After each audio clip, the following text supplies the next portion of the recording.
नमस्कार बंधुरा healthy food जोने आपनादेरके स्वागत जानाच्छि। आजके आमि निये एसेछि एकटा रेसिपि। आमि आमार मतो करे रेसिपिटा करछि, सेटा हच्छे चिकेन चाप।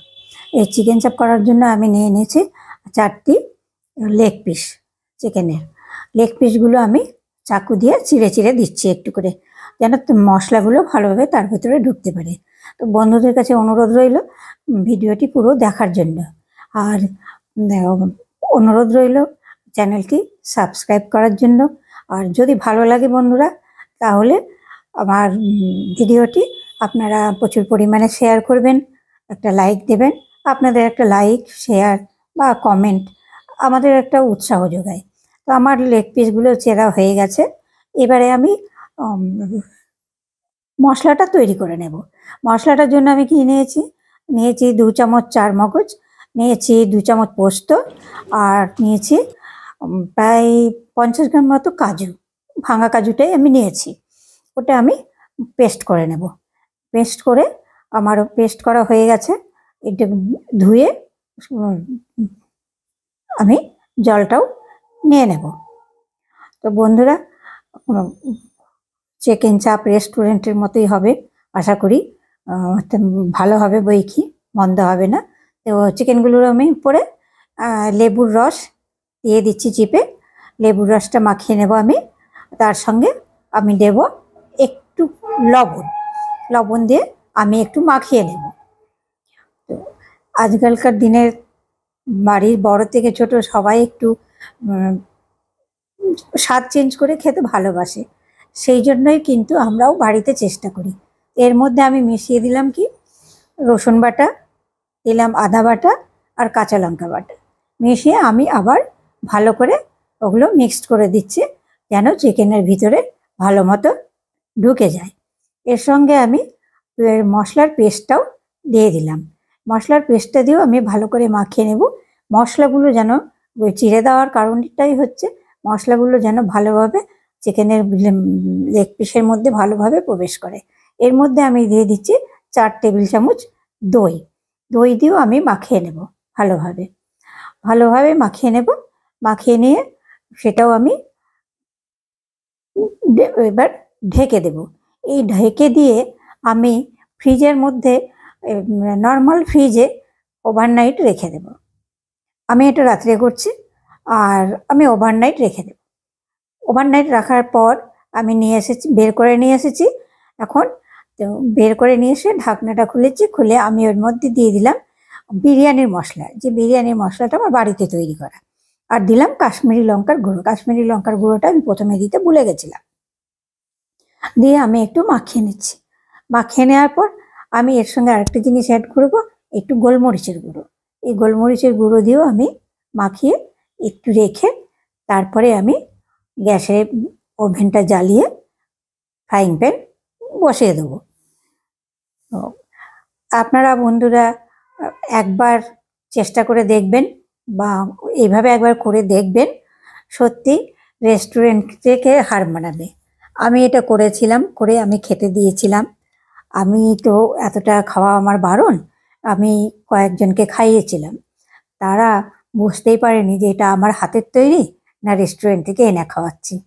তো সেই জন্যই আপনাদেরকে অনুরোধ করছি, প্লিজ একবার চেষ্টা করবেন। তো ফ্রাইং প্যান বসিয়ে দিয়েছি, গরম হয়ে গেছে। আমি দিয়ে দিয়েছি 4 টেবিল চামচ ঘি, আর দিয়েছি সামান্য পরিমাণে সাদা তেল।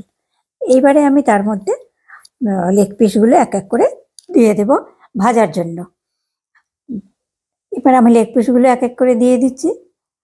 তাহলে বন্ধুরা, আপনাদের কাছে অনুরোধ রইল, আপনারা যদি প্লিজ একবার চেষ্টা করে দেখবেন, বাড়িতে একবার আমার মতো করে করুন, করে দেখুন যে রেস্টুরেন্টের মতো হচ্ছে কিনা।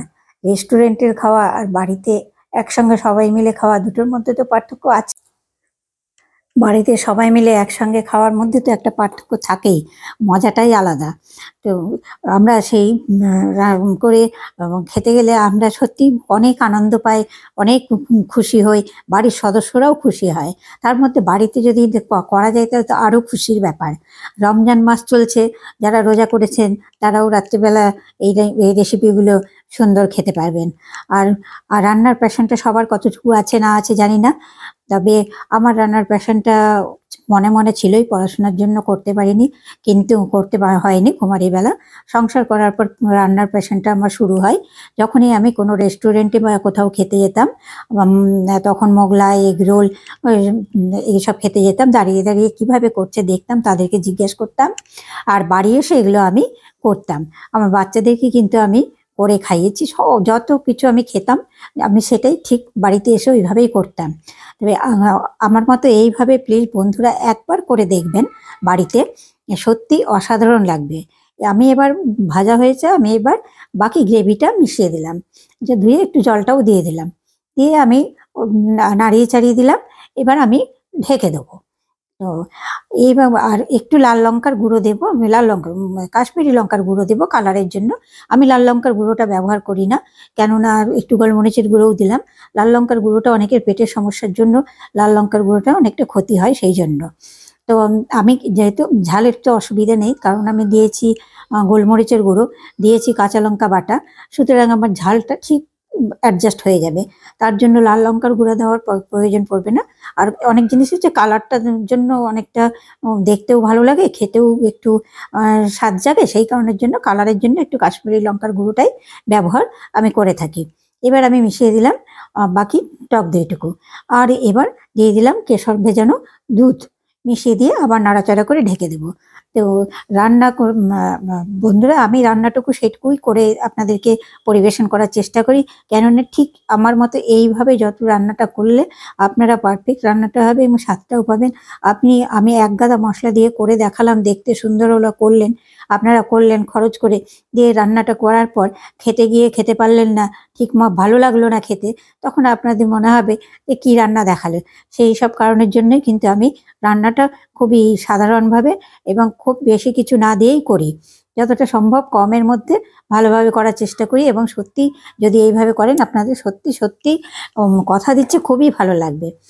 কারণ আমার ফ্যামিলি ফ্রেন্ড যাদেরকে আমি খাইয়েছি রান্না করে, তারা এখনও আমাকে আমার রান্নার কথা প্রশংসা করে। তো এইটাও খাইয়েছিলাম, তারা বুঝতেই পারেনি যে এটা রেস্টুরেন্টের না বাড়ির করা, আমাকে জিজ্ঞেস করছিল এই চিকেন চাপ।